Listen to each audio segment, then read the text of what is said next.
Penyanyi Reza Herlambang akan dijemput paksa oleh kepolisian.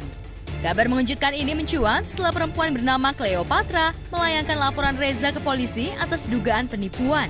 Cleopatra yang ditemui usai mendatangi Polres Jakarta Utara mengakui jika ia merasa ditipu oleh Reza dengan kerugian 50 juta rupiah untuk pembayaran sebuah lagu. Namun hingga surat laporan dilayangkan, lagu yang dijanjikan Reza tak kunjung jadi. Ya, kita kan negara hukum ya. Kembali lagi bahwa aku percaya bahwa apapun itu kita tidak bisa membuat statement kepada pihak-pihak tertentu. Ya silakan aja. Setiap orang berhak untuk mengutarakan suaranya, setiap orang berhak untuk tidak suka. Tapi buat aku inti lagi statementnya adalah aku sayang sama mereka dan aku berharap kita bisa maju sama-sama, bisa sukses sama-sama dan tidak mau ada keributan. Jadi saya ini sebenarnya melaporkan Reza itu kan jauh sebelum dia viral ya, gitu loh. Nah, karena saya lihat podcastnya dia di mana-mana selalu dia minta untuk dilaporin ke polisi seolah-olah nggak ada yang berani ngelaporin dia. Saya akhirnya muncul karena saya mau menunjukkan kepada publik gitu loh. Saya udah melaporkan dia itu dari tanggal 11 Mei 2022 atas permintaan dia sendiri. Cleopatra tak main-main. Ia bahkan tak berhenti menyuruhkan agar Reza diperiksa dan uangnya kembali. Hingga pada akhirnya, Reza Herlambang yang ditemani kuasa hukumnya memenuhi panggilan Polres Jakarta Utara untuk menjalani pemeriksaan. Benarkah karena Reza takut dijemput paksa? Dan bagaimana langkah Reza menghadapi sejumlah orang yang mengaku sebagai korban? Aku orang warga yang cukup taat sama hukum. Jadi kita ikuti aja prosesnya, biarkan hukum berjalan sesuai dengan apa adanya. Aku yakin bahwa hukum itu adalah nilai tertinggi dari sebuah keadilan dan kebijaksanaan dalam kita warga negara Indonesia. Jadi aku percaya itu dan kita lihat aja, kita ikuti prosesnya. Insya Allah aku orang yang taat hukum. Sementara itu, menurut keterangan pihak Cleopatra, kasus bermula pada April 2022. Kala itu, Cleopatra meminta untuk dibuatkan lagu oleh Reza Herlambang dengan catatan Reza meminta transferan uang sebesar 50 juta. Cleopatra mulai curiga setelah mentransfer uang, Reza justru sulit ditemui. Setelah Cleopatra berhasil bertemu dengan Reza, mantan kekasih Nia Ramadhani itu mengaku siap mengembalikan dana 50 juta. Namun hingga jatuh tempo, uang itu tak juga dikirimkan. Walhasil, Cleopatra pun geram dan memilih untuk melaporkan Reza ke Polres Jakarta Utara pada Mei 2022. Dan Reza disebut-sebut 2 kali mangkir dari pemanggilan polisi. Hingga pada pemanggilan ketiga, Reza datang dan membuat surat pernyataan kesanggupan untuk mengembalikan uang. Sayangnya Reza kembali ingkar janji, sehingga pihak kepolisian mengeluarkan surat perintah penjemputan paksa pada 25 Januari 2023 lalu. Karena saya baru rilis single baru, saya pikir saya mau bikin second single. Saya tanya Reza, Kak Reza bisa tulis lagu nggak? Oh bisa katanya, lagunya Syahrini aku yang tulis. Oh iya gitu ya Kak. Oke kalau misalnya kayak gitu kita tukeran kontak ya. Tukeran kontak lah saya dengan manajernya. Pertemuan selanjutnya di Hard Rock Senayan. Di situ akhirnya kita nego harga, dia minta di harga 50 juta satu lagu. Oke.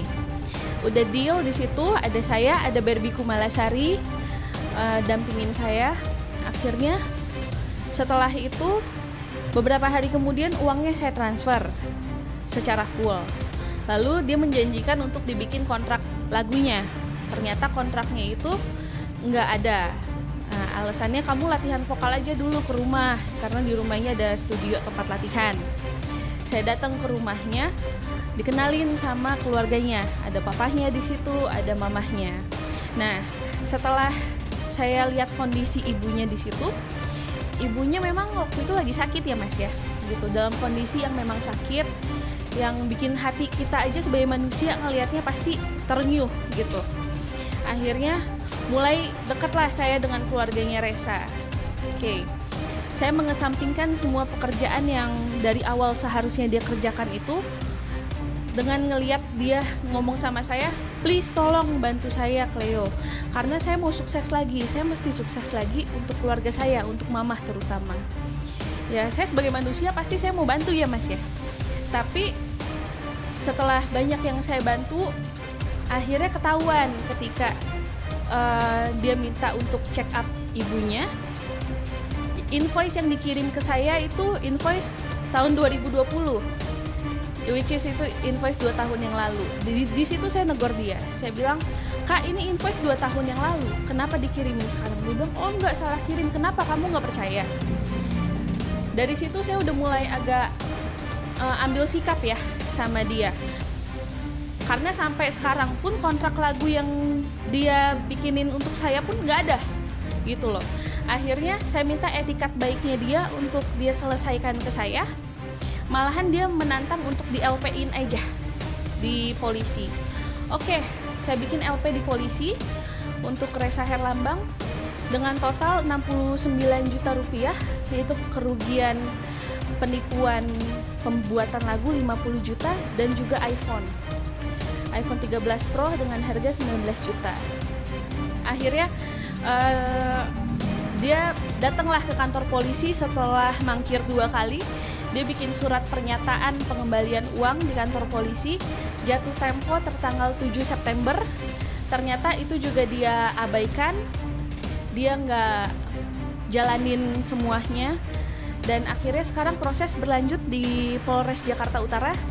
Udah keluar surat jemput paksa untuk Reza Herlambang. Saya selalu ngedinai semuanya itu dengan saya ngelihat semata-mata ini orang perlu dibantu biar bisa bangkit untuk membahagiakan keluarganya gitu, orang tuanya terutama ibunya.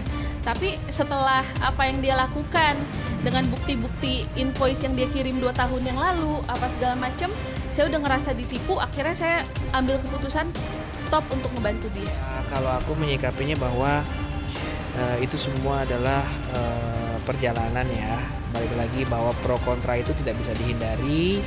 Yang jelas aku ingin berkarya, aku ingin mengangkat derajat keluargaku, dan aku sayang sama semuanya. Aku tidak pernah merasa tersudutkan atau dihina atau di apapun, nggak ada. Aku masih biasa aja, dan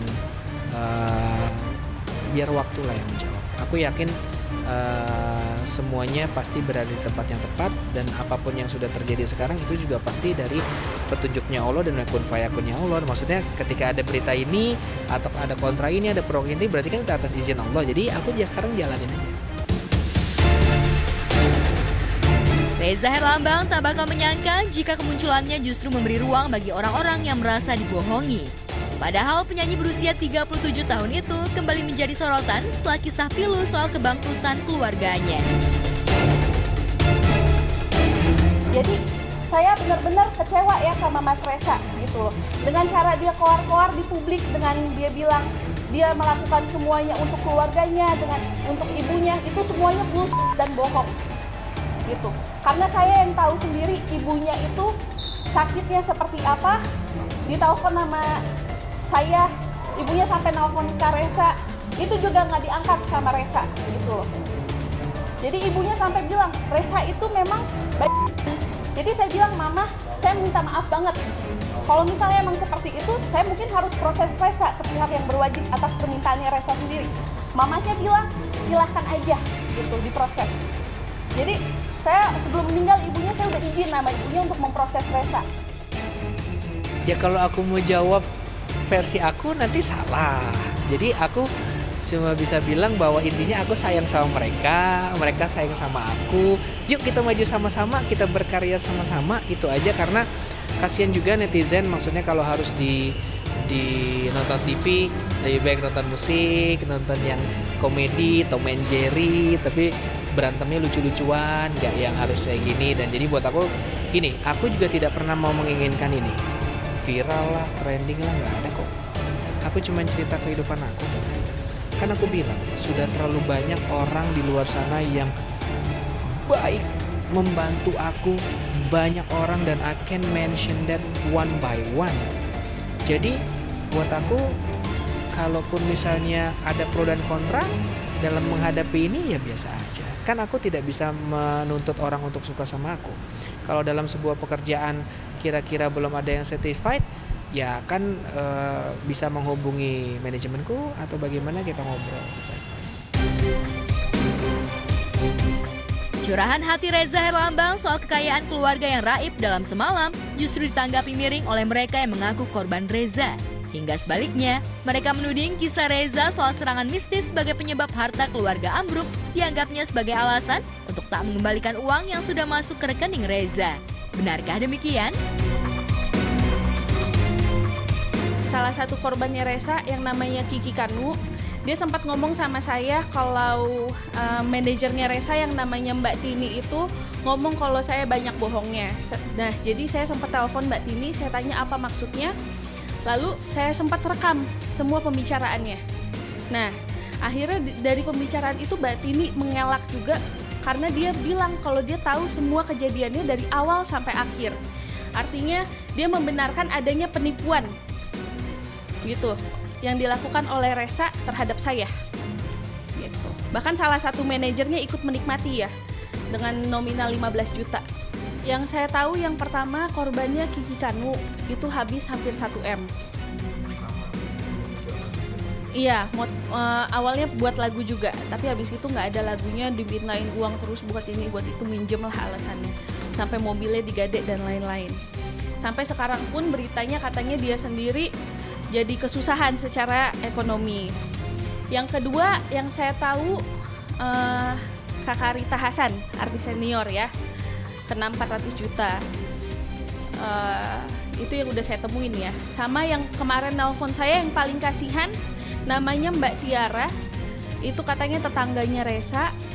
Dia disuruh pinjaman online sama Reza sebesar 5 juta, nggak diganti. Dan akhirnya sekarang dia dikejar-kejar sama pinjol. Itu aja yang saya tahu. Yang lain-lainnya ada yang masuk ke telinga saya, tapi karena saya nggak memastikan sendiri, saya nggak berani buka mulut. Saya menyerahkan semua ke pihak kepolisian aja, karena saya rasa percuma kalau saya juga yang nyari, dari dianya tidak pernah ada etikat baik.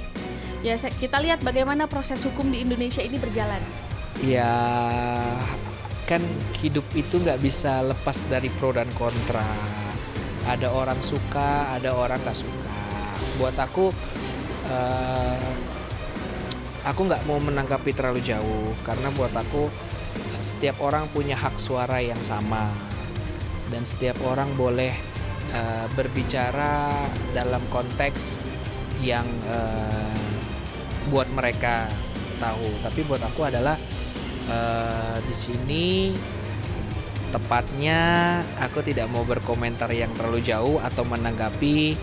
Aku sayang sama mereka, aku kenal mereka, mereka sayang sama aku, mereka keluarga aku, mereka orang-orang yang pernah bekerja sama-sama aku.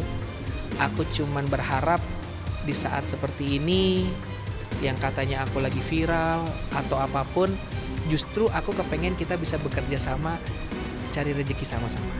Itu tujuanku, hanya itu. Jadi kalaupun misalnya aku dalam hidup melakukan sebuah kesalahan, dalam bekerja aku tidak bisa memuaskan satu pihak, ya aku minta maaf.